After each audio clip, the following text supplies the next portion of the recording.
ଅତୀତରେ ଘଟୁଥିବା ଗୁରୁତ୍ୱପୂର୍ଣ୍ଣ ଘଟଣାବଳୀ କି ଜାଣିବା ପାଇଁ ଆମେ ଇତିହାସ ପଢ଼ିଥାଉ। ଆମ ଇତିହାସ ଆମ ଗର୍ବ ଓ ଗୌରବକୁ ବହନ କରିଥାଏ। ତେବେ ଆଜି ହେଉଛି 4 ଜୁନ୍ 2025 ମସିହା। ଅତୀତରେ ଆଜିର ଦିନରେ ଏମିତି ଅନେକ ଘଟଣା ଘଟିଛି ଯାହା ପରବର୍ତ୍ତୀ ସମୟରେ ଇତିହାସ ପାଲଟିଛି। ତେବେ ଆସନ୍ତୁ ନଜର ପକାଇବା ଆଜିର ଦିନର ଇତିହାସ ସମ୍ପର୍କରେ। 2024 ମସିହା ଆଜିର ଦିନରେ ଓଡ଼ିଶାରେ 24 ବର୍ଷର ସରକାର ଭାଙ୍ଗିଥିଲା। 24 ବର୍ଷ କାଳ କ୍ଷମତାରେ ଥିବା ବିଜେଡିର ସୁପ୍ରିମୋ ହୋଇ ଗାଦିରେ ବସିଥିବା ନବୀନ ପଟ୍ଟନାୟକଙ୍କୁ ମୁଖ୍ୟମନ୍ତ୍ରୀ ପଦରୁ ହଟାଇ ଶାସନକୁ ଆସିଥିଲା ବିଜେପି। ଦିନେ ଏକାକି 110 ରୁ ଊର୍ଦ୍ଧ୍ୱ ବିଧାନସଭା ଆସନରେ ବାଜିମାତ କରୁଥିବା ବିଜେଡିକୁ 2024 ରେ ମାତ୍ର 51ଟି ଆସନରେ ସୀମିତ ରହିବାକୁ ପଡ଼ିଥିଲା। କାରଣ ଆଜିର ଦିନରେ 2024 ନିର୍ବାଚନର ଫଳାଫଳ ପ୍ରକାଶ ପାଇଥିଲା। ସେହିପରି ଆଜିର ଦିନରେ ବି କେନ୍ଦ୍ରରେ ବିଜେପି କ୍ଷମତାକୁ ଆସିବା ସହ ତୃତୀୟ ଥର ପାଇଁ ପ୍ରଧାନମନ୍ତ୍ରୀ ହୋଇଥିଲେ ନରେନ୍ଦ୍ର ମୋଦି।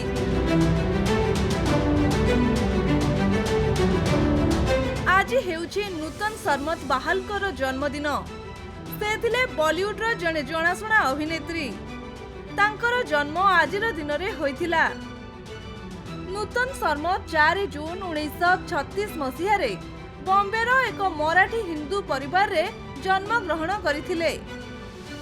ଦୀର୍ଘ 4 ଦଶନ୍ଧି ଧରି ତାଙ୍କ କ୍ୟାରିୟରରେ ସେ 80ରୁ ଊର୍ଦ୍ଧ୍ୱ ସିନେମାରେ କାମ କରିଛନ୍ତି। ନିଜ ଜୀବନ୍ତ ଅଭିନୟ ପାଇଁ ସେ ଲୋକପ୍ରିୟତା ମଧ୍ୟ ସାଉଁଟିଥିଲେ।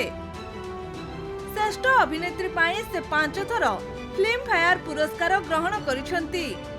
1974 ମସିହାରେ ନୂତନ ଭାରତର 4ର୍ଥ ସର୍ବୋଚ୍ଚ ନାଗରିକ ପୁରସ୍କାର ପଦ୍ମଶ୍ରୀରେ ସମ୍ମାନିତ ହୋଇଥିଲେ। ଅଭିମନ୍ୟୁ ଅନନ୍ତ ହେଉଛନ୍ତି ମରିସସର ଜଣେ ହିନ୍ଦୀ କଥାଚିତ୍ର ଲେଖକ। ସେ 18 ବର୍ଷ ଧରି ହିନ୍ଦୀ ପାଠ ପଢ଼ାଇଥିଲେ ଏବଂ 3 ବର୍ଷ ଧରି ଯୁବ ମନ୍ତ୍ରଣାଳୟର ନାଟ୍ୟ କଳା ବିଭାଗରେ ନାଟ୍ୟ ପ୍ରଶିକ୍ଷକ ଭାବେ କାର୍ଯ୍ୟରତ ଥିଲେ। ସେ ତାଙ୍କର ଉଚ୍ଚମାନର ହିନ୍ଦୀ ଉପନ୍ୟାସ ଏବଂ କାହାଣୀ ମାଧ୍ୟମରେ ମରିସସକୁ ହିନ୍ଦୀ ସାହିତ୍ୟର ମଞ୍ଚରେ ପ୍ରତିଷ୍ଠିତ କରିଥିଲେ।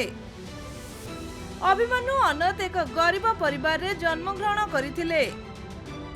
ଆର୍ଥିକ ଅସୁବିଧା ଯୋଗୁଁ ସେ ସୁଗମ ଭାବରେ ଅଧିକ ଆନୁଷ୍ଠାନିକ ଶିକ୍ଷା ପାଇପାରି ନଥିଲେ।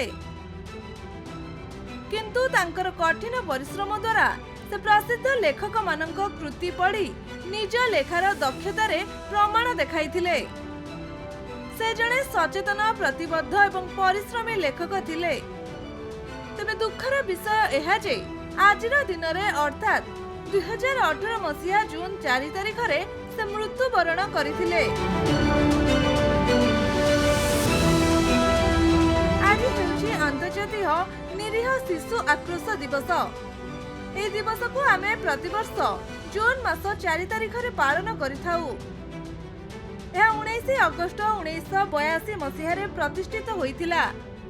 ମୂଳତଃ 1982 ଲେବାନନ ଯୁଦ୍ଧର ପୀଡ଼ିତଙ୍କ ଉପରେ ଏହା କେନ୍ଦ୍ରିତ ହୋଇଥିଲା। ଏହାର ଉଦ୍ଦେଶ୍ୟ ଥିଲା ସାରା ବିଶ୍ୱରେ ଶାରୀରିକ, ମାନସିକ ଏବଂ ଭାବପ୍ରବଣ ନିର୍ଯାତନାର ଶିକାର ହୋଇଥିବା ପିଲାମାନଙ୍କ ଯନ୍ତ୍ରଣାକୁ ସ୍ୱୀକାର କରିବା। ଆମେ ଏହି ଦିବସଟିକୁ ସମସ୍ତଙ୍କୁ ସଚେତନ କରିବା ଉଦ୍ଦେଶ୍ୟରେ ପାଳନ କରିଥାଉ। ଆଜି ହେଉଛି ଜାତୀୟ ନିରାପତ୍ତା ଦିବସ ବା ନ୍ୟାସନାଲ ସେଫ୍ଟି ଡେ। ଆମ ଦେଶରେ ଘଟୁଥିବା ଦୁର୍ଘଟଣାକୁ ରୋକିବା ପାଇଁ ଆମେ ଜାତୀୟ ନିରାପତ୍ତା ଦିବସ ପାଳନ କରିଥାଉ। ଏହି ଦିବସର ମୁଖ୍ୟ ଉଦ୍ଦେଶ୍ୟ ହେଲା ଲୋକଙ୍କୁ ସଚେତନ କରିବା, ଯେଉଁଥିପାଇଁ ଲୋକେ ତାଙ୍କ ଘରେ ବି ସୁରକ୍ଷିତ ରହିପାରିବେ। ଆମ ଦେଶରେ ଅନେକ ଦୁର୍ଘଟଣା ଘଟୁଛି, ସେଥିରୁ ବଞ୍ଚିବା ପାଇଁ ଆମେ କିଭଳି ସୁରକ୍ଷିତ ରହିବା ସେଥିପାଇଁ ଆମେ ଏହି ଦିବସକୁ ପାଳନ କରୁଛୁ। ବ୍ୟୁରୋ ରିପୋର୍ଟ, ଖବର ଓଡ଼ିଶା।